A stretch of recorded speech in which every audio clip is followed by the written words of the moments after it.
Kamali, taking you through some of the things people are talking about and some of the stuff they're sharing around the world on Newsfeed today. Update your WhatsApp. An Israeli spy company has made something which allows hackers easily into your phones and able to read your messages. Fake news fight back. We hear from someone who monitored the Myanmar genocide and looked at Facebook's role. A singing competition has a silly satirical video to promote it, and some parts of the internet are mad.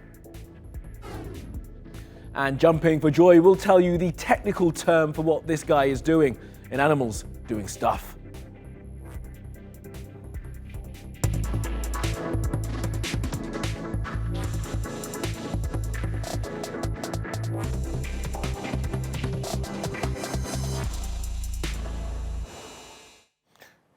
And top of our newsfeed, WhatsApp. An Israeli security group called the NSO Group has been accused of developing a software which allows hackers to install surveillance software on people's phones.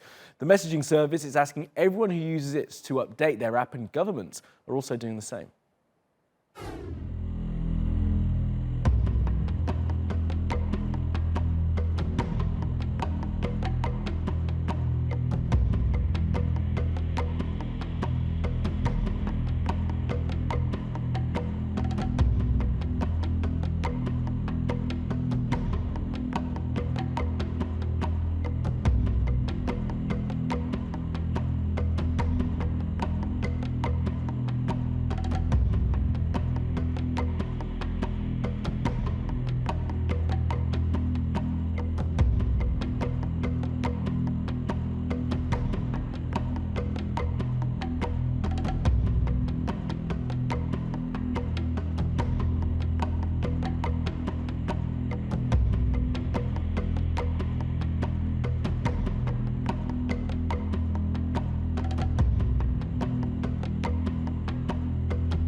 And while we're on the subject of unsecure messaging apps, Twitter have had to admit this. They say they were inadvertently sharing iPhone users' location data with a third-party company. Now, they don't say who the third party is, but describe them as a trusted advertising partner. They say the partner assures them the data was not kept. They go on to say that they fixed the issue and that they're sorry.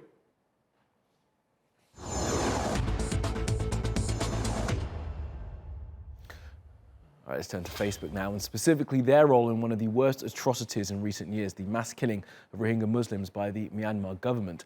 As part of our series on fighting fake news, we've heard from Tun Kim, who, through the website Avast, has been telling the big tech firms how the choices they make in Silicon Valley can be seriously dangerous for people thousands of miles away. Facebook have sold the state for the Rohingya genocide, and Facebook, the Burmese government propaganda, they allowed to spread up. They did not take any action. It is important that Facebook must stop spreading hatred. You know, when genocide happened in Burma, the soldiers in their Facebook, we're going to be Kala, Bengali Kala, and this has been spread up, liked by many people. This has been spread up as a whole country. That making them, that allowing them, supporting the military to kill many Rohingyas. So I mentioned that Facebook is responsible on both things. Activities, platform where spreading up, hatred against Rohingya is going on and for many years. So it is time they must stop now, because election is coming soon. Rohingyas are still, genocide is still ongoing there. Hate speech against Rohingya is not stopped yet in Burma. So we worry that violence may come again before the election 2020. This is real danger. We worry. So Facebook have responsible. UN recommendations have already called that mentioned. Facebook is responsible. They have not taken any action, right? Implement any recommendation from UN fact-finding mission. So they must implement that. That's what I talk to them.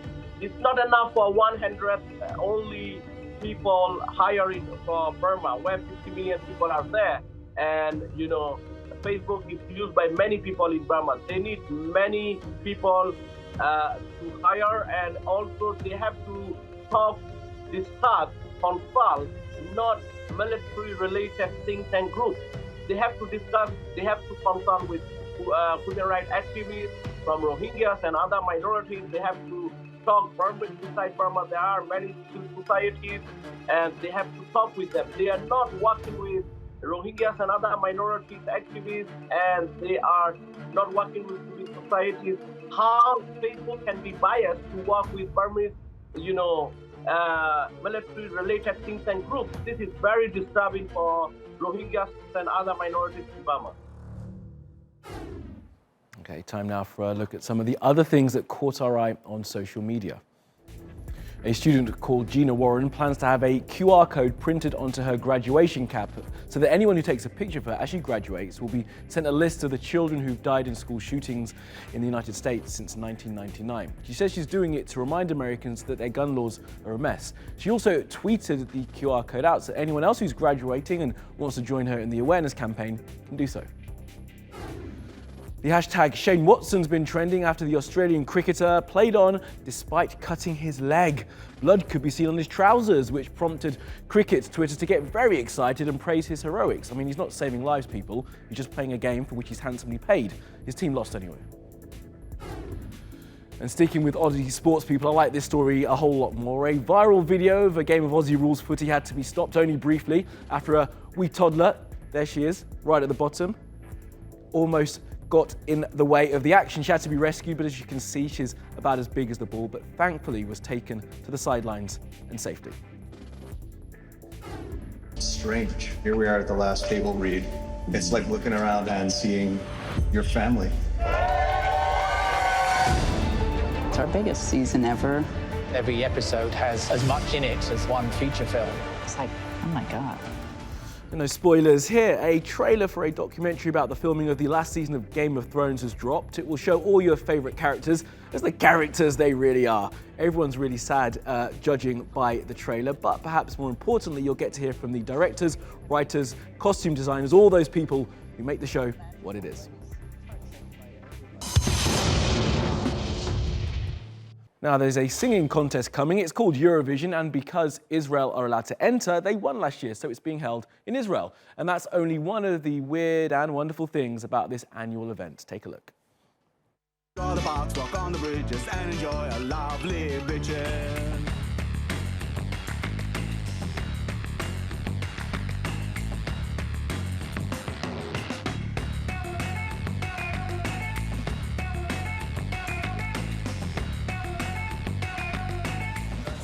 Don't say a word, I know just what you heard, that it's a land of war and occupation.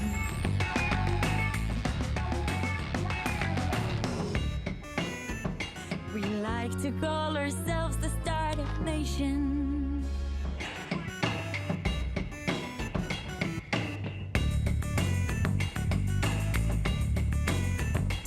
Most of us are Jews, but only some of us are greedy. And you might notice people here are very, very needy.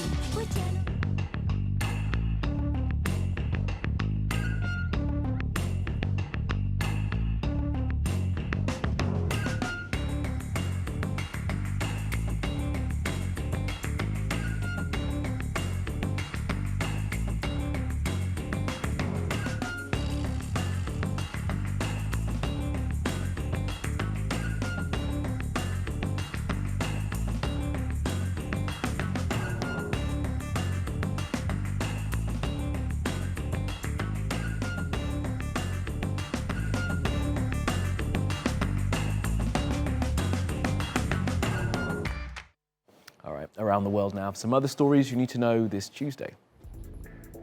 Donald Trump tweeted out a plan to increase the US budget for space exploration by an extra $1.6 billion. He says that amount is needed so NASA can be great again and so Americans can land on the moon again by 2024.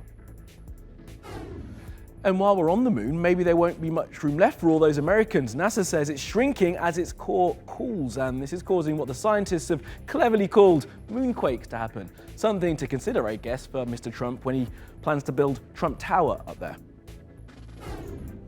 Refugees who arrive in Austria will be given what the local government call the 10 Commandments of Immigration.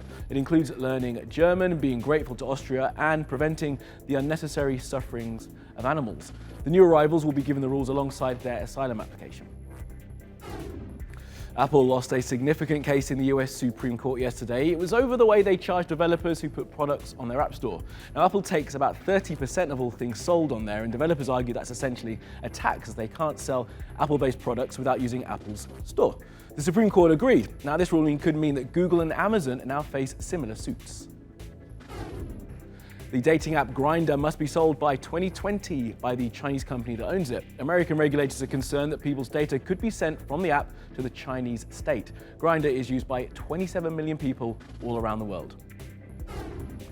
And the show Empire will be cancelled after the coming season. The show, which is pretty popular in the US, came to international attention after one of its stars, an actor called Jussie Smollett, was involved in a bizarre crime where police say he staged the event. He'd been written out of the show for the 6th season anyway.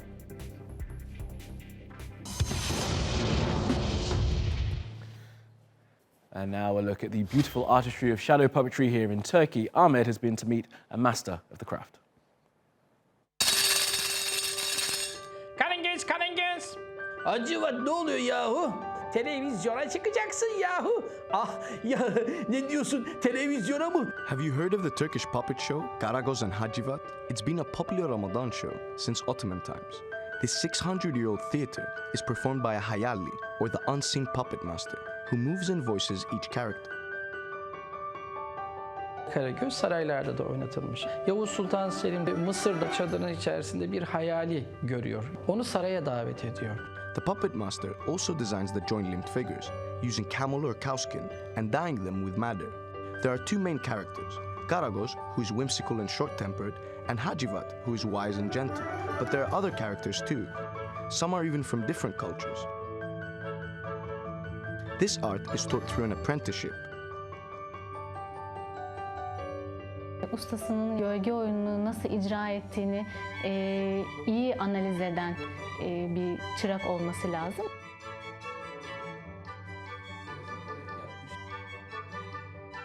In Ramadan, during the Ottoman period, it was performed for several hours on end in the evenings, with children and youth as its largest audience.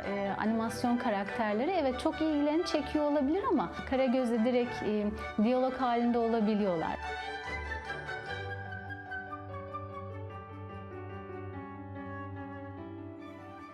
And for our animals doing stuff today, we have a nice video from our favourite Instagram follow for this type of stuff, the David Sheldrick Trust out of Kenya. It's a Gazelle video of a gazelle called Tom Tom doing what they do best. I'm told this is called pronking, whatever it is. He seems really happy doing it.